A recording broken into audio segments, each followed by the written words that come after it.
Antecedentes externos. Reformas borbónicas. Dejar de ser un país medieval y pasar a ser un país capitalista y se separa la Iglesia del Estado. Independencia de las 13 colonias. Impulsa a las demás naciones a ser independientes. Revolución Francesa. Fue la que terminó con la monarquía absolutista, liquidó el régimen feudal, cedió a la burguesía el dominio político. La Ilustración y el enciclopedismo francés. Combate el feudalismo y el absolutismo y termina con el régimen feudal. Internos. El nacionalismo criollo, problemas económicos y políticos en Nueva España, las insurrecciones populares, la conjura del ayuntamiento, la conspiración de Valladolid y la conspiración de Querétaro. Primera etapa. Iniciación 1810-1811. La conspiración de Querétaro fue un movimiento clandestino organizado por el cura Hidalgo para iniciar el movimiento de independencia.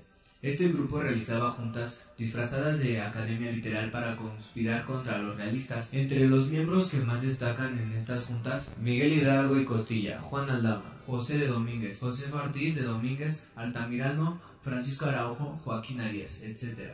Estas juntas tenían varias funciones y una de ellas era la sustitución de los españoles en los puestos de gobierno. Todo iba bien en las juntas, ya tenían fecha para iniciar el movimiento de independencia, pero estas juntas fueron descubiertas el 9 de septiembre, así que los españoles fueron a buscar a todas las personas que tenían que ver con la conspiración y atraparon a varios miembros, incluyendo a los corregidores de Querétaro. Así que al enterarse, el cura Hidalgo decidió adelantar el movimiento de independencia para la madrugada del 16 de septiembre. Al cura Hidalgo se le unieron campesinos, mineros, militares y criollos, ya que a pesar de ser hijos de españoles, por el simple hecho de haber nacido en Nueva España, actualmente en México, ellos no podían ocupar un cargo político. Al enterarse los altos mandos de la iglesia de lo que estaba haciendo el cura Hidalgo, la iglesia decidió excomulgarlo, ya que al ser cura él no podía realizar eso.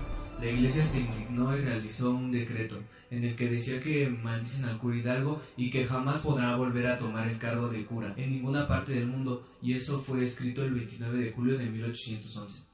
La batalla del Monte de las Cruces. Fue sucedido cerca de Toluca, dirigido nuevamente por Miguel Hidalgo. Los realistas, al enterarse que los insurgentes estaban avanzando en su conquista para recuperar el país, la corona española mandó a tropas para detenerlos.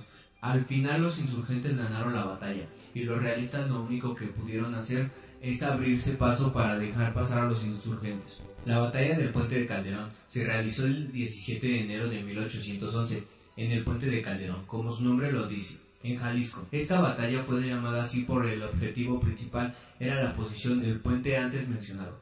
Miguel Hidalgo fue capturado y tras tenerlo como prisionero sin comer, llegó a Chihuahua para ser sometido a un proceso militar. El paso de los últimos meses de su vida tras las paredes del ex colegio de la Compañía de Jesús, hasta que llegó el día que sería fusilado de frente a los generales españoles. Además fue vendado de los ojos y su cabeza fue expuesta para hacer retroceder a los insurgentes. Segunda etapa, organización de la guerra 1811-1815.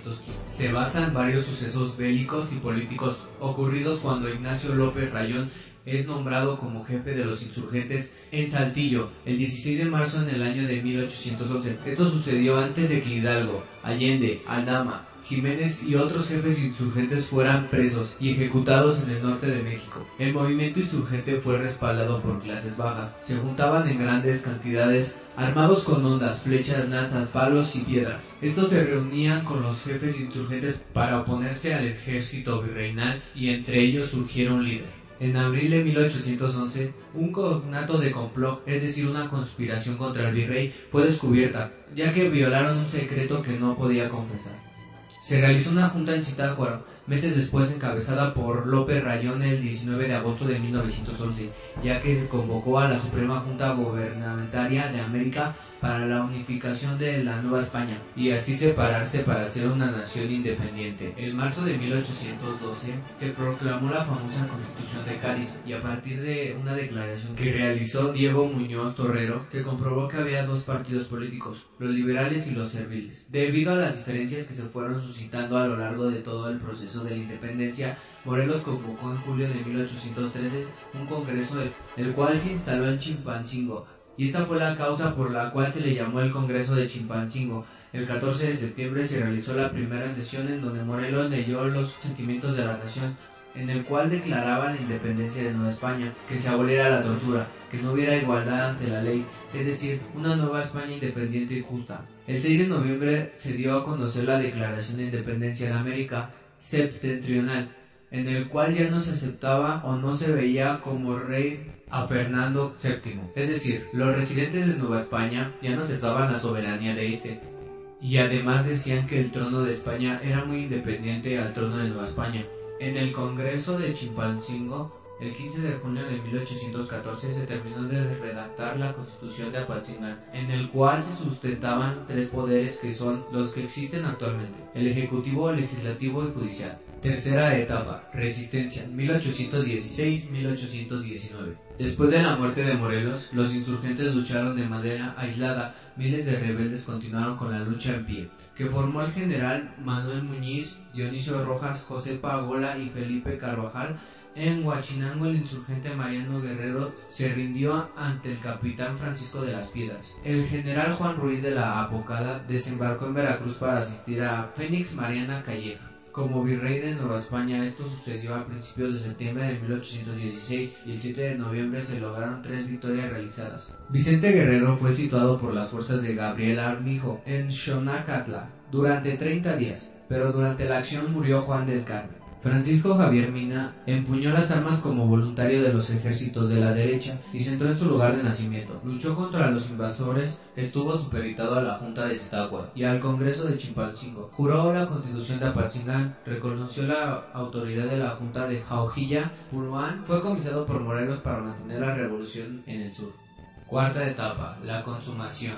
1820-1821. Fue restaurada la Constitución en la península ibérica. Iturbide, tras tantos intentos de derrotar a los insurgentes, escribió 2 cartas en las cuales le decía a Vicente Guerrero que se vieran cerca de Chilpancingo para poder realizar un pacto de paz. Llegó el 10 de febrero, efectuó el gran abrazo de Acatempan para sellar la paz y para que no hubiera más conflictos. El 24 de febrero de 1821, Iturbide proclamó el Plan de Iguala, el cual solo había 24 artículos y proponía un artículo en donde se aboliera la esclavitud. Durante ese año se pretendía ver a Nueva España independiente y libre. El ejército de Garante le envió varias cartas a Fernando VII y así firmaron el Tratado de Córdoba, en donde se reconocía la soberanía e independencia de México. El ejército de las Tres Garantías, tras el mando de Iturbide, llegó victorioso a la Ciudad de México el 27 de septiembre de 1821. Esto fue la representación de la consumación de la independencia, es decir, por fin éramos libres. Conclusiones.